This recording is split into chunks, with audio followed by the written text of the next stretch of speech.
अस्सलाम वालेकुम नाज़रीन, welcome to the show biz talk. मैं हूं आपकी मेज़बान नताशा हसी। मार्केट के सेंटिमेंट्स कुछ नेगेटिव टेरिटरी परफॉर्मेंस दिखाते हुए आज के दिन विटनेस किए गए। हमने देखा वीक का आगाज़ है, लेकिन मार्केट के अंदर कुछ बियरिश परफॉर्मेंस देखी जा रही है, कुछ पॉलिटिकल अनसर्टेनिटी भी देखी जा रही है, प्रोटेस्ट वगैरह की सिचुएशन है जिसका इम्पैक्ट मार्केट डायरेक्टली लेते हुए दिखाई दी और ये फाइनली कंक्लूजन दिखाई दिया। 300 अबव पॉइंट्स का डिक्लाइन आज के मार्केट में देखा गया। इसके अलावा ओवरऑल मार्केट में फंडामेंटल्स स्ट्रॉन्ग है, लेकिन हिस्टोरिकली मार्केट के अंदर कुछ नेगेटिविटी देखी जाती है जब रमज़ान सीजन स्टार्ट होता है।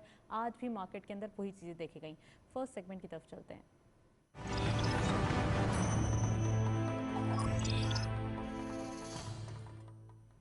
Let's have a look on daily highlights. आज के मार्केट की परफॉर्मेंस देखते चलते हैं। ओपन हुई मार्केट 45,305.63 के लेवल पर। हायर साइड टू मार्केट गई 45,305.63, same as the opening. Lower was 44,611.83 and finally closure 44,913.57 का, यानी कि 392.06 का डिक्लाइन आज के मार्केट में देखा गया। टर्नओवर में करंटली मार्केट ने 363.09 मिलियन शेयर्स ट्रेड किए हैं। कल के मुकाबले में इजाफा नजर आता है 189.58 मिलियन शेयर्स का। वैल्यू रही आज, वैल्यू भी कुछ कम दिखाई दे रही है, 12.85 billion rupees. And volume leaders में only one script being in red territory. WTL इस लिस्ट को लीड कर हैं 0.13 के इजाफे के साथ 1.69 पे क्लोजर। 101.37 मिलियन शेयर्स ट्रेड किए गए। हेफ्टी वॉल्यूम्स दिखाई दे रहे हैं इंडिविजुअल स्क्रिप्ट्स में। बाइको पेट्रोलियम सेकंड स्कॉर्पियो 0.17 का गेन देखा गया। 10.19 पे क्लोजर रहा। 24.25 million shares traded. And lastly TRG park 11.69 का डिक्लाइन। 153.50 पे क्लोजर रहा। 23.39 का कारोबार रहा। ये था वॉल्यूम लीडर्स और मार्केट की current performance. Overall scripts wise performance में कुछ इजाफा देखा जा रहा है, कुछ अनकन्वेंशनल स्क्रिप्ट्स भी डेली बेसिस पे सामने आ रहे हैं। नेक्स्ट सेगमेंट की तरफ चलते हैं।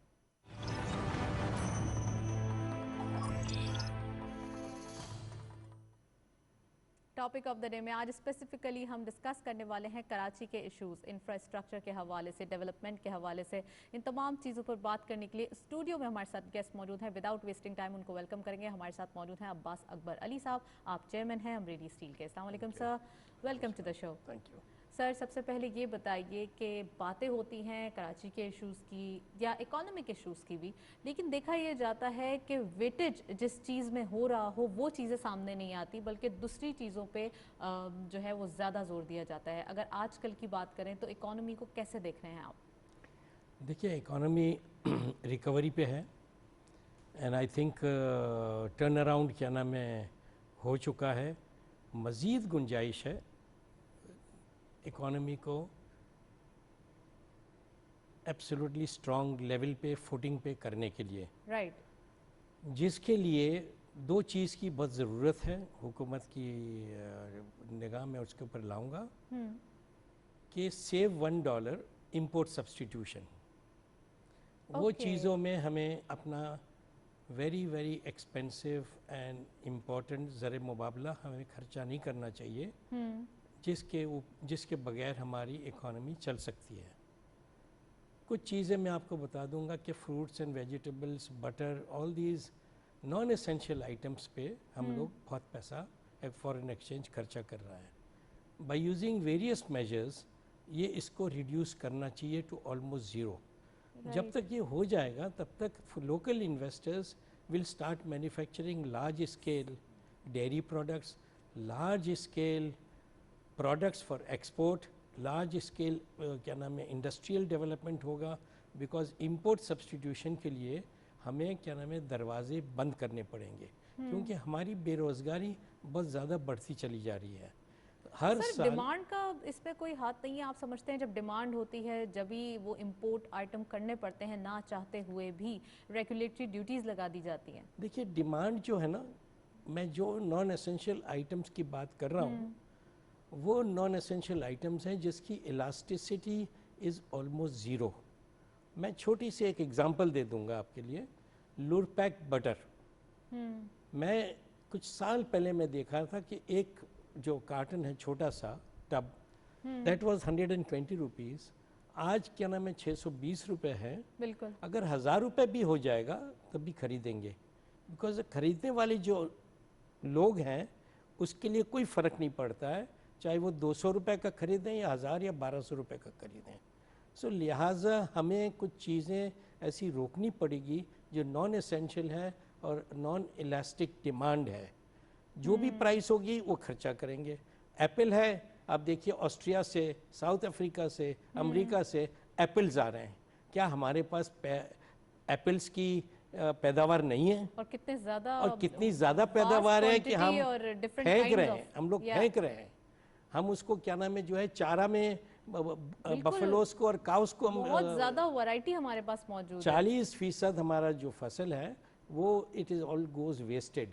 Y should we import those items which are grown into Pakistan and those items which can grow in Pakistan, why should we allow those items which are manufactured industrial items completely restrict करना चाहिए ताकि completely restrict by various ways। अब मैं क्या नाम है इनके ऊपर तो ज़्यादा नहीं बोलूँगा, वो जो बंद दरवाज़ों के अंदर में बात की जा सकती है कि उसको रिस्ट्रिक्ट कैसे किया जाए। अमेरिका में अगर आप जाएं तो आप 1 किलो एप्पल भी नहीं ले जा सकते। आप 1 किलो एप्पल एक्सपोर्ट करके दिखा दीजिए अमेरिका में या रशिया में या इंडिया में। उनके जो ब्यूरो स्टैंडर्ड्स है, ब्यूरो ऑफ स्टैंडर्ड्स है, वो आपको इजाज़त ही नहीं देंगे जब तक आप 2-3 साल तक रगड़े नहीं खाएंगे और उसकी आपकी सर्टिफिकेशन नहीं होगी। सो लिहाजा हमारे पास बहुत सारे टूल्स हैं जिससे हम क्या नाम है अपना इंपोर्ट सब्स्टिट्यूशन कर सकते हैं। Not only agricultural products, even industrial products. जब तक उसकी हम क्या नाम है डिमांड को क्या नाम है उसकी इंपोर्ट को कम नहीं करेंगे तब तक लोकल प्रोडक्शन बढ़ेगी नहीं। चलें सर, कुछ कराची के बारे में बात करते हैं। कुछ इश्यूज नज़र आते हैं, इंफ्रास्ट्रक्चर के यहाँ बहुत इश्यूज हैं, कुछ कार्टलाइजेशन भी नज़र आ रही है। अगर स्पेसिफिकली स्टील सेक्टर के बारे में बात करें तो कराची के अंदर कैसी देख रहे हैं आप उसकी डिमांड और कंजम्पशन? देखिए, demand of steel is growing. Problem है कि जो बिल्डर्स हमारे हजरात हैं, आबाद हैं, बाकी हजरात जो बिल्डर्स हैं, बिल्कुल जो बिल्डिंग्स बनाना चाहते हैं, उनके में एक बहुत बड़ी रुकावट है। वो रुकावट आ रही है सिंध बिल्डिंग कंट्रोल अथॉरिटी से, क्योंकि तकरीबन 300 केसेस जो है, ड्राइंग्स हैं, बिल्डिंग्स हैं जो रुकी हुई है बिकॉज उसकी अप्रूवल्स अभी तक नहीं हुई है। जब तक बिल्डिंग की अप्रूवल्स नहीं होगी तब तक क्या नाम है वो काम स्टार्ट नहीं कर सकते हैं। सर, आपकी बात सही है, ये बात मैं आपकी एग्री करती हूँ। लोग भी ये कहते हैं अप्रूवल्स के इश्यूज आते हैं। एट द सेम टाइम से ये भी देखा जाता है कि जहाँ कंस्ट्रक्शन पैकेज दिया गया है इतनी ज़्यादा लीनियंसी मौजूद है, वहीं दूसरी तरफ से कहते हैं कि स्टील और सीमेंट के प्राइस भी बहुत ज़्यादा अप हुए हैं। तो ऐसा है क्या? आप लोगों ने ऐसा ही किया? नहीं जी, प्राइस जो है is only dependent upon the inputs. आप हमारे या हमारे सेक्टर के जो ऑल पाकिस्तान ये Pakistan large scale producers association जो है PLSP, उसके आप नुमाइंदे और सब देख लीजिए, they were all making losses and they are still making losses. और प्रॉफिट है भी तो वेरी मार्जिनल प्रॉफिट है। Last year, most of the large steel producers have made losses even after paying very hefty amounts of sales tax and all other duties. So ये कहना दुरुस्त नहीं होगा। इंटरनेशनल प्राइसेस, प्राइस तो raise हुए हैं ना, ये बात तो आप एग्री करते हैं अभी के? अगर बिजली के प्राइस रेज होते हैं, 1 रुपया रेज होता है तो 1,500 रुपये का फर्क आ जाता है।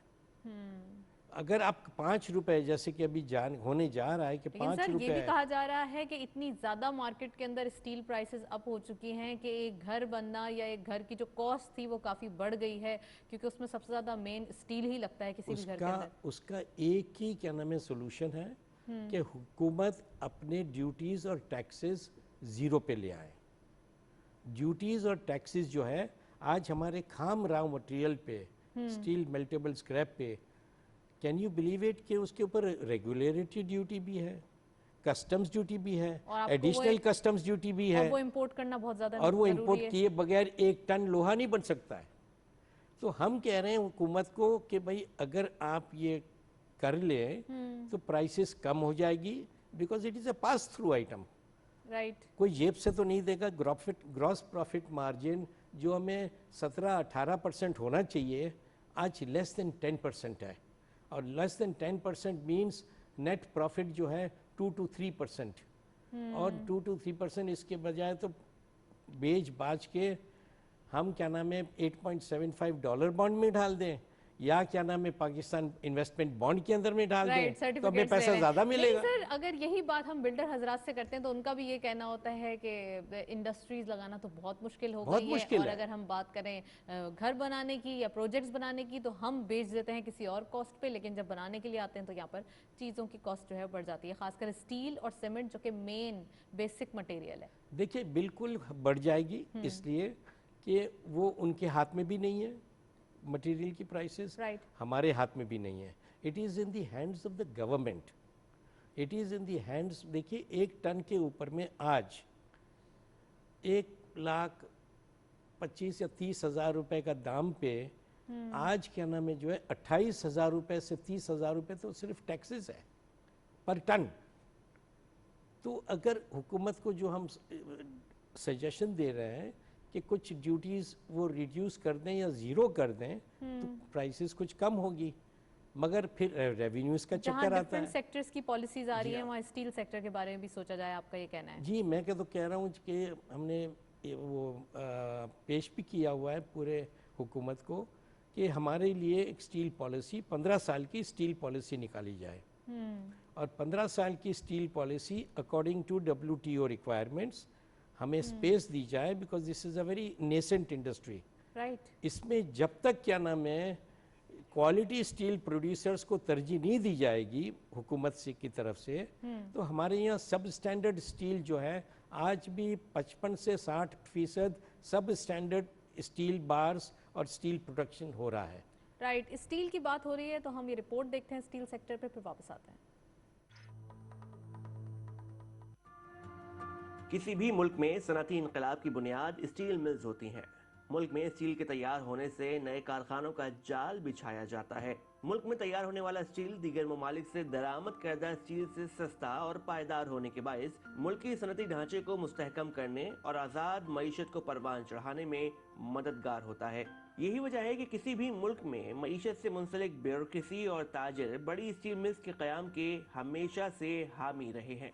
चूँकि सनअती इनकलाब से ही मुल्क की तरक्की मुमकिन है, लिहाजा कई तरक्की पजीर ममालिक ने जब स्टील की सनअत कायम करने का फैसला किया तो तारीख ने लिखा कि वहाँ चंद बरसों के अंदर ही सनअती कारखानों का अंबार लग गया और वो मुल्क सनअती दौर में दाखिल हो गया। पाकिस्तान में स्टील मिल्स के क़याम का बुनियादी मकसद यही था कि फौलाद की तैयारी के बाद ऐसी बुनियादी मसनूआत तैयार की जाएं जिनसे दीगर इदारे सार्फिन के लिए मसनूआत तैयार कर सके। पाकिस्तान स्टील मिल्स को ही ले लें, पहले तो प्रोफेशनलिज्म के जरिए चलाया गया, फिर सिफारशी कल्चर ने अपने कदम जमाने शुरू किए, इंतजामी बदनवानी फैलती चली गई और मालियाती खसारा बढ़ता गया। मौजूदा हुकूमत ताजिर बिरादरी की नुमाइंदा हुकूमत है जो कि तिजारत और सनत के फरोग के लिए काम कर रही है। स्टील के शोबे में जो बड़े और अहम प्लांट शामिल होते हैं उनमें इंटरकनेक्टिंग रिफैक्ट्री प्लांट्स और आयरन मेकिंग समेत दीगर अहम शोबाजात शामिल हैं। पाकिस्तान में अब सरकारी इदारे के अलावा निजी शोबा भी स्टील से बनी अशिया और आलात अपने तहत बनाकर मुल्क में स्टील की खपत को पूरा कर रहा है।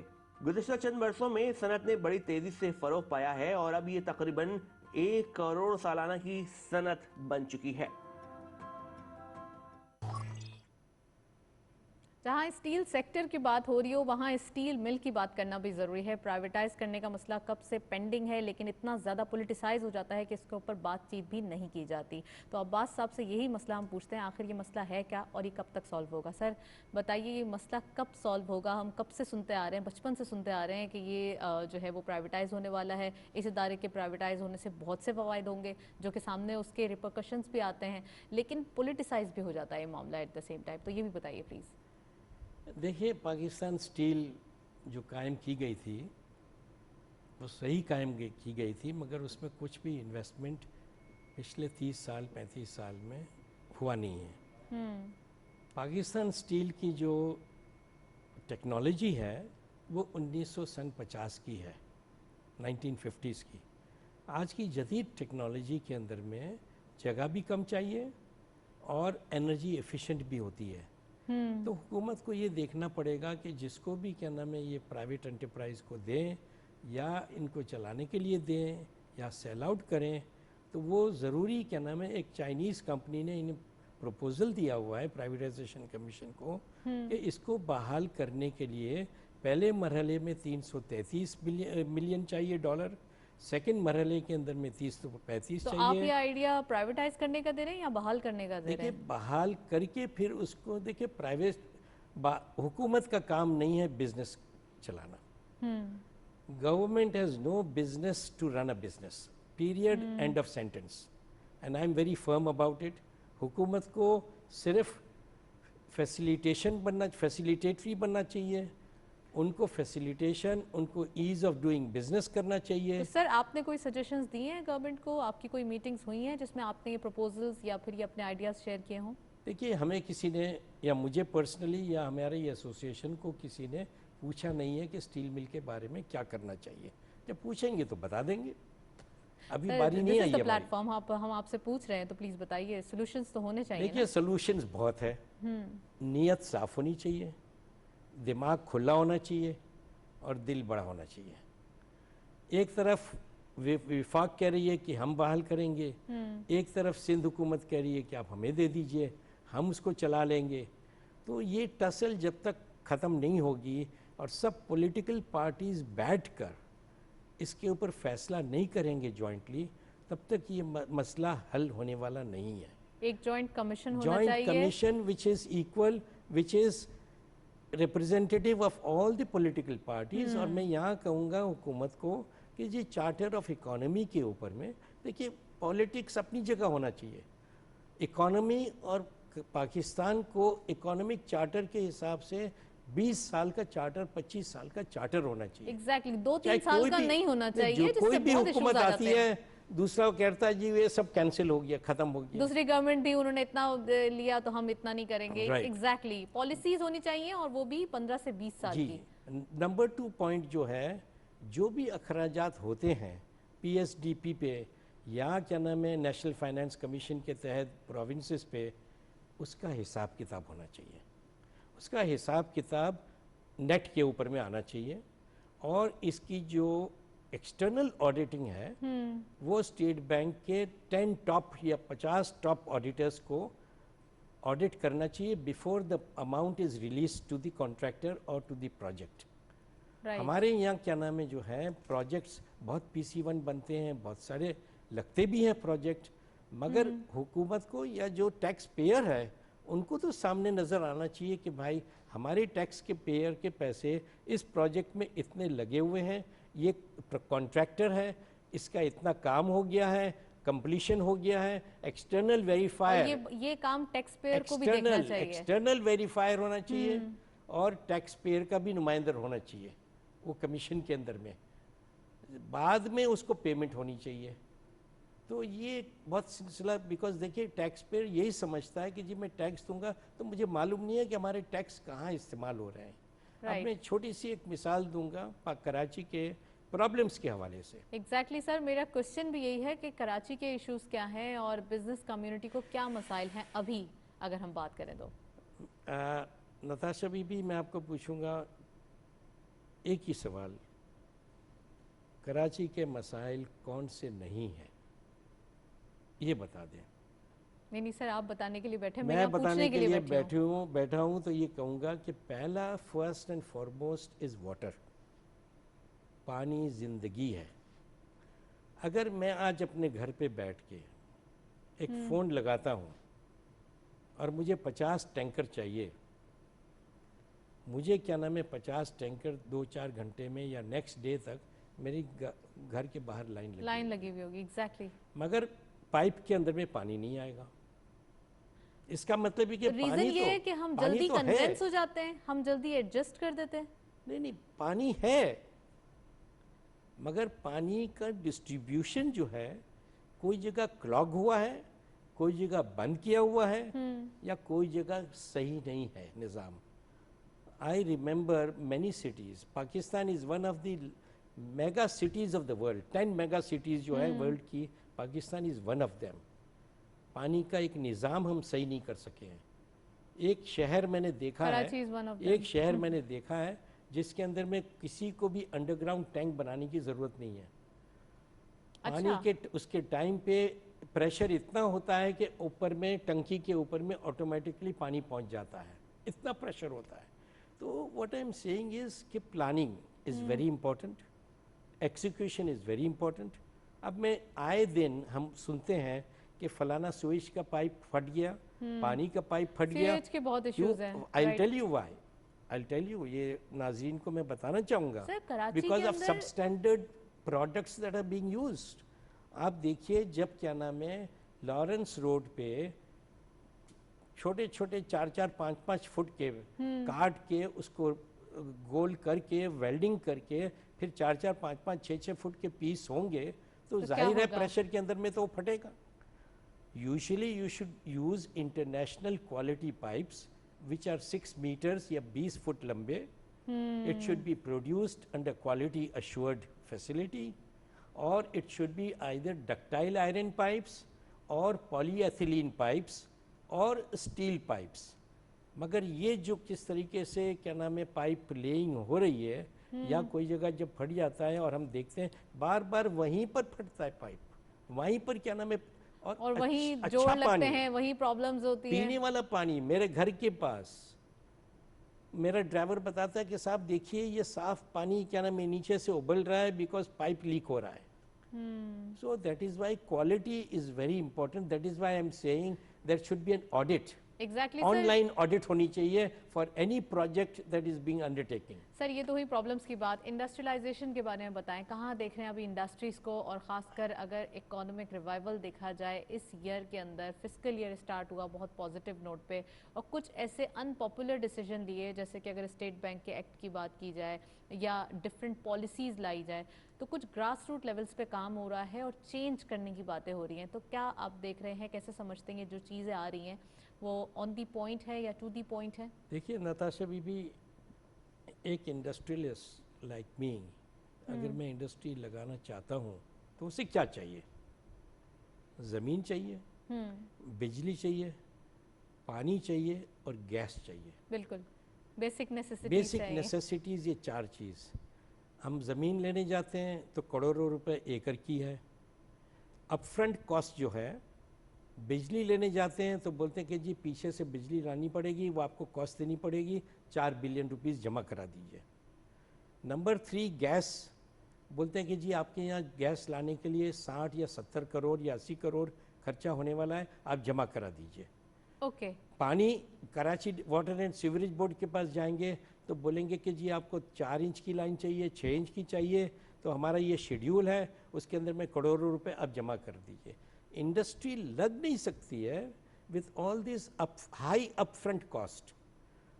ये तो सर क्या ये डिस्ट्रीब्यूशन इश्यूज हैं, पॉलिटिसाइज किए हुए नहीं, मामला, नहीं, या सर, इश्यूज कहाँ पर हैं? एक ज़माना था, I will tell you madam, क्या नाम है जो नताशा बीबी कराची इलेक्ट्रिसिटी KESC होती थी, 1970s की मैं बात करूँगा, कि हमने एप्लीकेशन दी, जमा कराई, और हमारी अभी फैक्ट्री चालू नहीं हुई थी, उसके पहले वो लोग लाके हमारे दरवाजे के पास केबल बिछा के चले गए थे विदाउट एनी पेमेंट। उनका काम है बिजली डोर स्टेप तक लाना। बहुत ज्यादा इंटरेस्ट शो करते थे उस वक्त काम करने में, अब कोई इंटरेस्ट नहीं है नहीं, काम interest करने में, नहीं है, रीजन पैसे क्या भी है? नहीं है ना, पैसे भी नहीं लेने। वाई शुड द एंटरप्रेन्योर पे up front for all these 4 things? हम जॉब्स दे रहे हैं, हम इन्वेस्टमेंट कर रहे हैं मशीनरी में, इक्विपमेंट में, ट्रेनिंग में, और अपने नौजवान को ट्रेनिंग करने के लिए बिल्कुल। हम कर रहे हैं। तो भाई government should give us plots free of charge with all these facilities at our door step, जब जाके इंडस्ट्रियलाइजेशन होगा। और industrialization if you make it very expensive, उसकी मसनूआत की प्राइसेस बहुत ज़्यादा हाई होगी, जॉब्स के इश्यूज और आ जाएंगे इम्पोर्टेड यहाँ क्या नाम है जो है मसनूआत की प्राइस, फिर उनको ड्यूटी हाई रखनी पड़ेगी। तो ease and cost of doing business अगर आप बहुत इतना ऊंचा ले जाएंगे तो इंडस्ट्रियलाइजेशन होना होगा, मगर it will be very selective. हमें बहुत दूर तक जाना है इंडस्ट्रियलाइजेशन के लिए और एग्रीकल्चरल मॉडर्न प्रैक्टिसेस के लिए।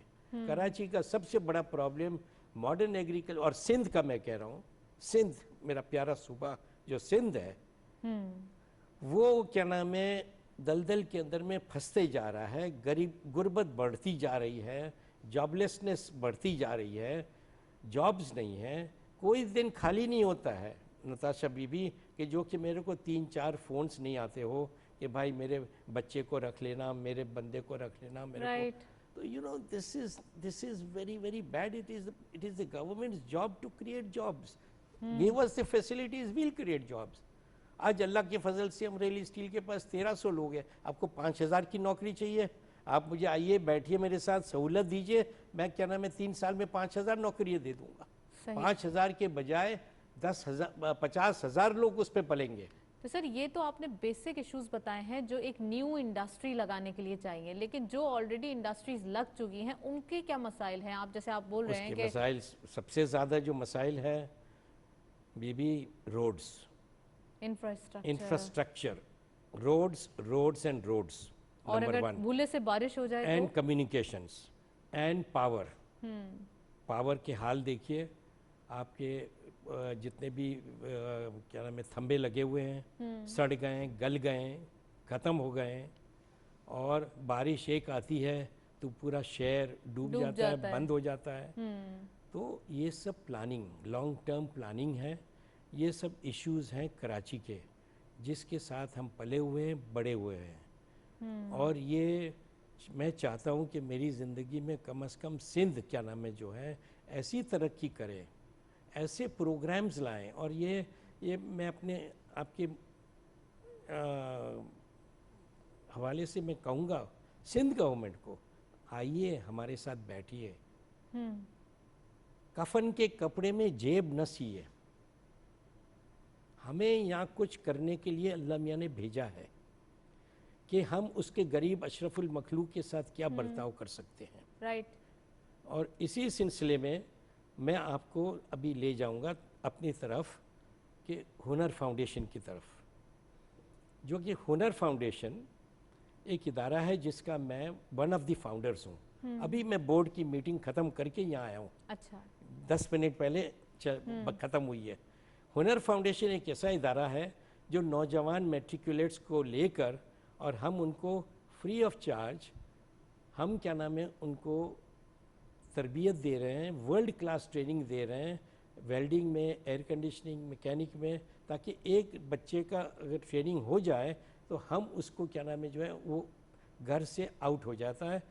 वो जो गुर्बत से, जो फैमिली है गुर्बत से निकल आती है। गुर्बत से निकल आएगी। सर कितनी एम्प्लॉयमेंट जनरेट होगी, कितनी फैमिलीज फ़ायदा उठा सकेंगी? देखिए, एक अगर क्या नाम है हम नौजवान को तैयार करते हैं, एक नौजवान को हम तैयार करते हैं तो 10 लोगों को सहारा मिल जाता है।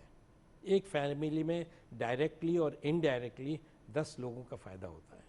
सो एक फैमिली को गुर्बत में, हमको चाहिए कि हम अपनी फैमिलीज़ को, गरीब फैमिलीज़ को गुर्बत से निकालें और उसको मिडिल क्लास में लाएं, ना कि बिल्कुल बेगर बना दें और उनको बेगर मांगने पे बना मजबूर दें। कर और दें। बिल्कुल क्या Right. नाम है हमें क्या नाम है मछली देनी नहीं चाहिए किसी को भी।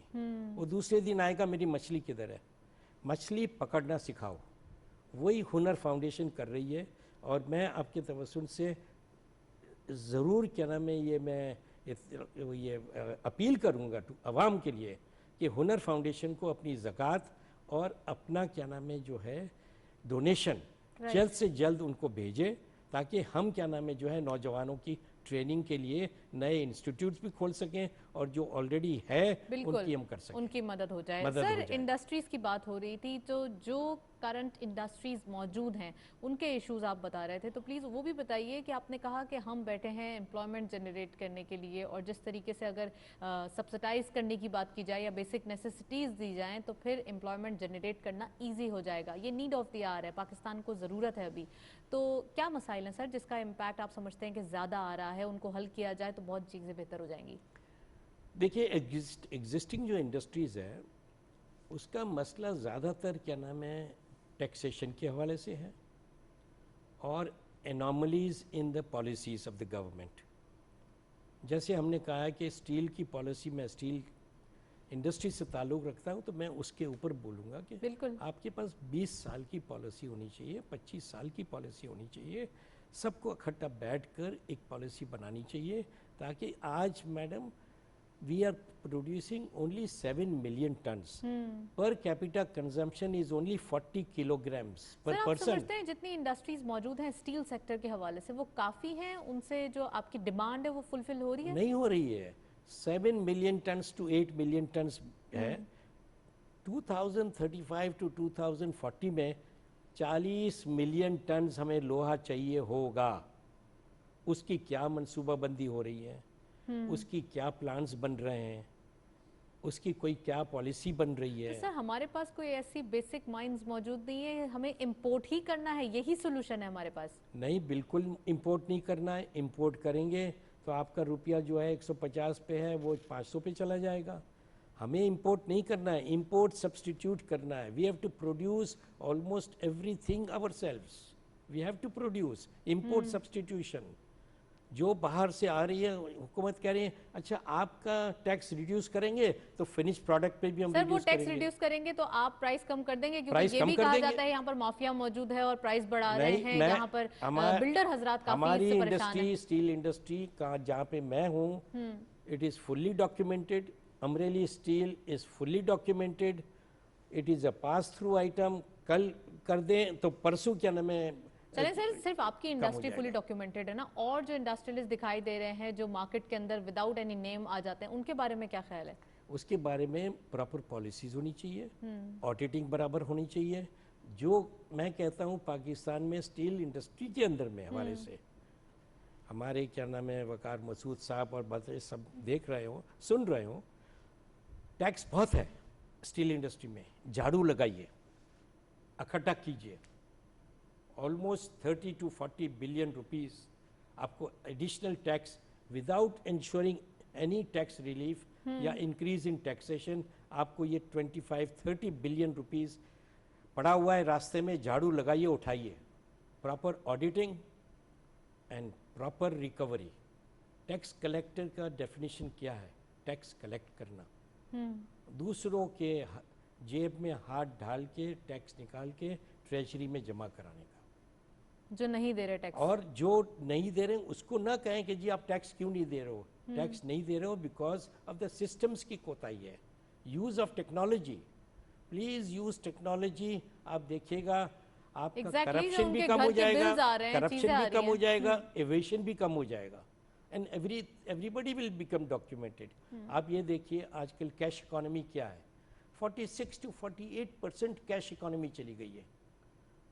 बल्कि आप इसको रेगुलेट करें कि बैंक से इतने से ज़्यादा 60% से ज़्यादा आपका जो रेवेन्यू है should be only going through cash transactions नहीं होने चाहिए, थ्रू द बैंकिंग होने चाहिए. Right. आज ऐसी Sir- कंपनीज है 80% जो ट्रांजैक्शन है 90% ट्रांजैक्शन है वो कैश ट्रांजैक्शन है.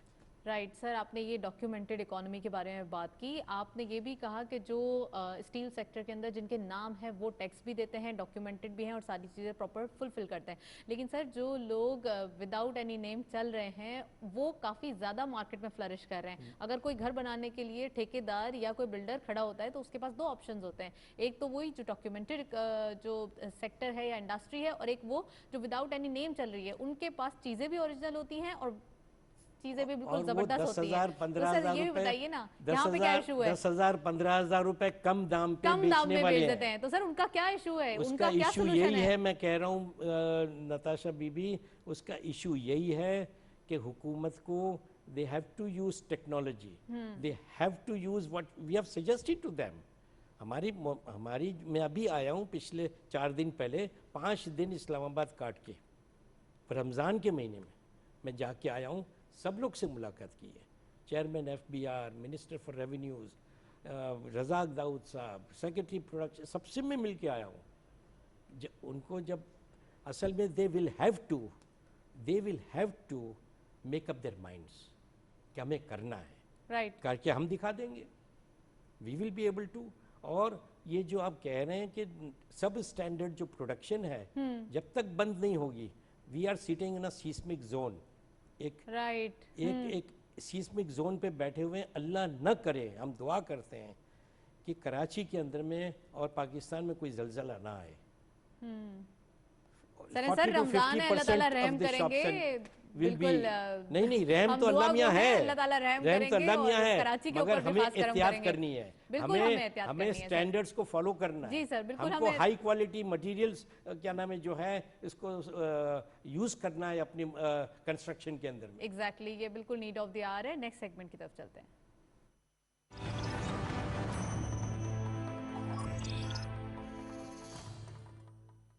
कमोडिटीज और फॉरेक्स के लेटेस्ट अपडेट आज के मार्केट में देखते चलते हैं।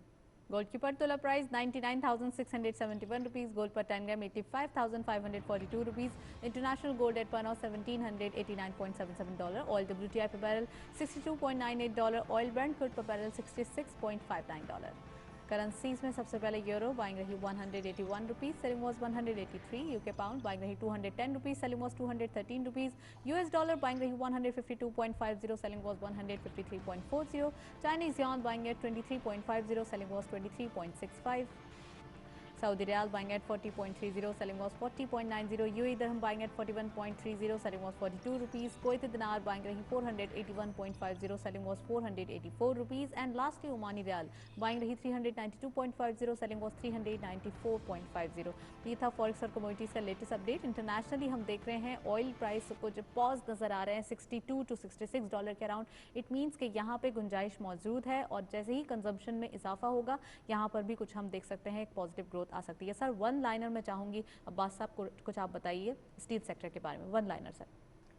One liner steel sector, the government has to sit down with us, और जो रेंट सीकर्स हैं और जो टैक्स एवेडर्स हैं उनसे बात करना बंद कर दें, और हमारी डॉक्यूमेंटेड इंडस्ट्री है PLSP, उनके साथ बैठे हम उनको रोड मैप देंगे, रेवेन्यूज़ कैसे इंक्रीज़ करना, चोरों को कैसे पकड़ना, टैक्स एवेडर्स को कैसे पकड़ना, और सब स्टैंडर्ड प्रोडक्शन किस तरीके से बंद हो सकता है। Thank you so much Abbas साहब हमारे साथ मौजूद थे, काफ़ी डिटेल एनालिसिस। आज हमने कराची के इश्यूज़ पर, स्टील सेक्टर के ऊपर और इंडस्ट्रीज़ के हवाले से डिटेल में डिस्कशन की। That's all. प्रोग्राम को वाइंड अप करते हैं। वाइंड अप करने से पहले आप हमारा ईमेल एड्रेस नोट कर लें, विच इज़ biztalk@ptv.com.pk। आपके फीडबैक का इंतजार रहेगा। प्रोग्राम देखने का शुक्रिया। अल्लाह हाफिज़।